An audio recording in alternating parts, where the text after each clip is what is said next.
বাবা বাবা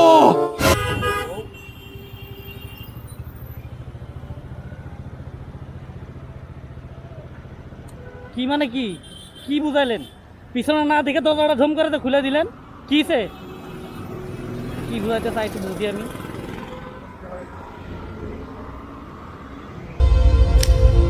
देखो देखो दरिंदगी चेहरे से टपकती है, नंबर 1 का कमीना है। छी छी छी, आंखें देखो, नीयत में खोट साफ नजर आता है, हवस से भरी हुई। ভাইয়া আপনি যে পিছন থেকে দরজাটা খুলে ফেললেন, এখন তো হয়তো আপনার একটা দুর্ঘটনা ঘটতো, আপনার আমারও তো দুইটা মানুষ ছিলাম এখানে, গাড়িটা যে ওভারটেক করতেছে। আমি সরি না না শুনুন, গাড়িটাতে ইউটার্ন নিচ্ছে না, সরি ঠিক আছে, তারপর আপনাকে একটু বলি, গাড়িটা যে ইউটার্ন নিচ্ছে, নাহলে তো আমি ওদিক দিয়ে যেতাম, আমার এখানে আসার দরকার ছিল না। আসলে আমি গাড়িটাও ঢুকে দিছে, আমি আমারই কইতে আমি অ্যাকচুয়ালি মোবাইলের মধ্যে ছিলাম ওই জন্য সরি হ্যাঁ ঠিক আছে ভাই, এটা ভাইয়া আপনি একজনের ভুলের জন্য এখন দুইটা মানুষ ভাই